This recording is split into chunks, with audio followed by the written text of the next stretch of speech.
A história da ciência no ensino de física é um importante instrumento para a construção da visão crítica sobre a elaboração e transformação do conhecimento. Para ilustrar esses aspectos, podemos recorrer ao estudo da eletricidade de Faraday.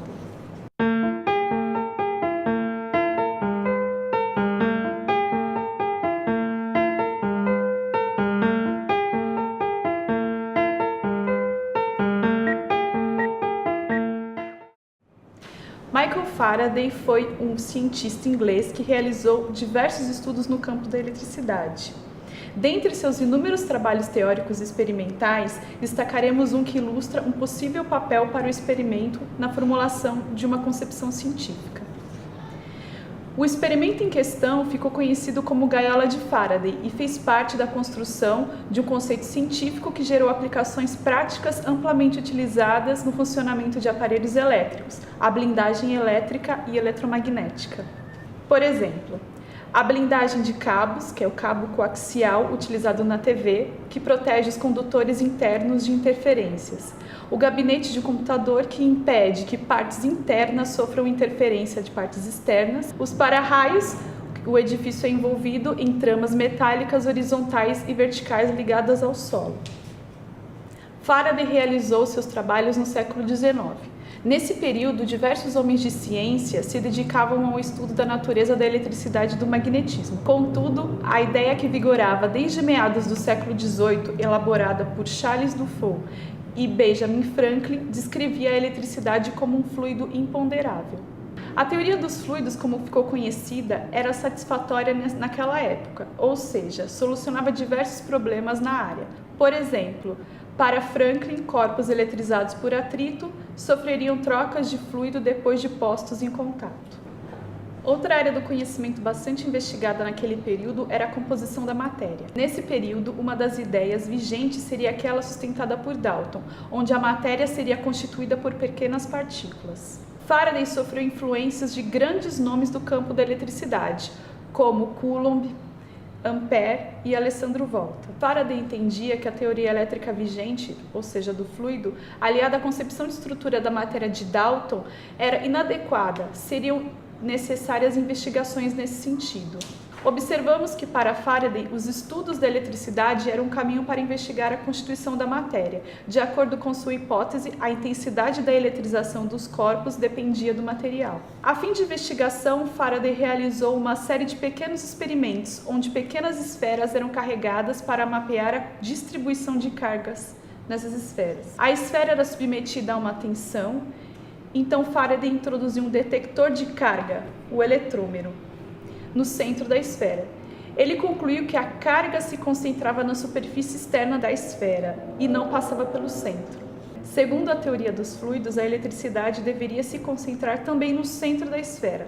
Logo, essa concepção não solucionava o problema do experimento de Faraday. Sempre meticuloso, Faraday decide realizar mais uma vez esse experimento. Contudo, decidiu realizar em condições de extrema tensão. O novo aparato era maior que o primeiro, uma caixa grande de madeira envolta por fios de cobre e estanho, para produzir a superfície condutora mais ou menos contínua, a gaiola de Faraday. Faraday entra em sua gaiola carregada e não sofre descarga alguma, indicando mais uma vez que a carga se concentraria na superfície do condutor. Os diversos experimentos de Faraday vinham ao encontro de suas ideias, ou seja, não poderiam ser explicados pela concepção de eletricidade como fluido.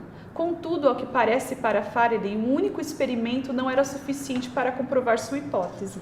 É importante que o aluno compreenda que diversos outros experimentos foram realizados neste intuito. Entretanto, um entrou para a história, talvez por suas grandes proporções. Aqui fica claro para nós professores, e deve ser claro também para nossos alunos, que na história da ciência, uma hipótese ou teoria científica é comprovada ou respondida não através de um experimento crucial, mas são necessários diversos experimentos que concordem com a ideia do experimentador.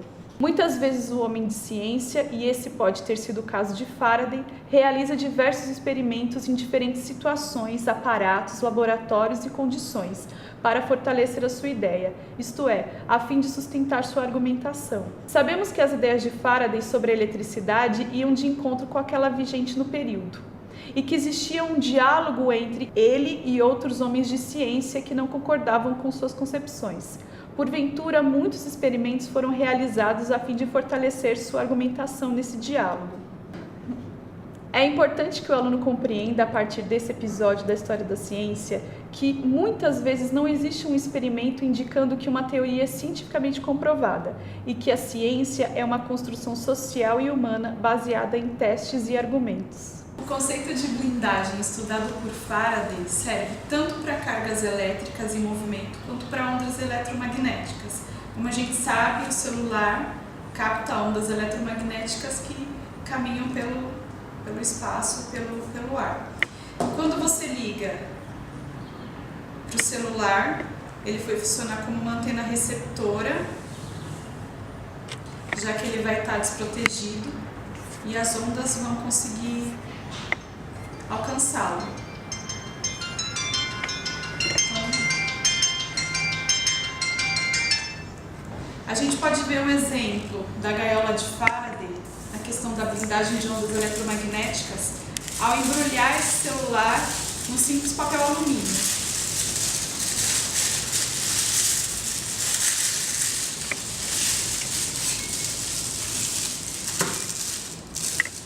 Ele vai então impedir que as ondas eletromagnéticas cheguem até o celular. Ligando para o mesmo número.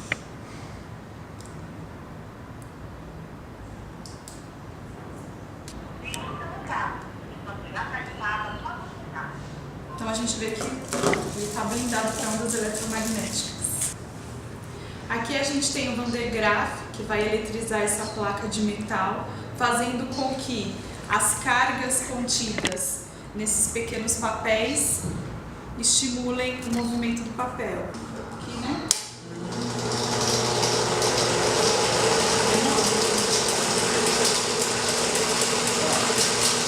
Como a gente pode ver, houve fenômeno de eletrização, indicando a passagem de carga elétrica até os extremos das pontas do papel. Agora a gente vai colocar a gaiola de Faraday para ver o que acontece.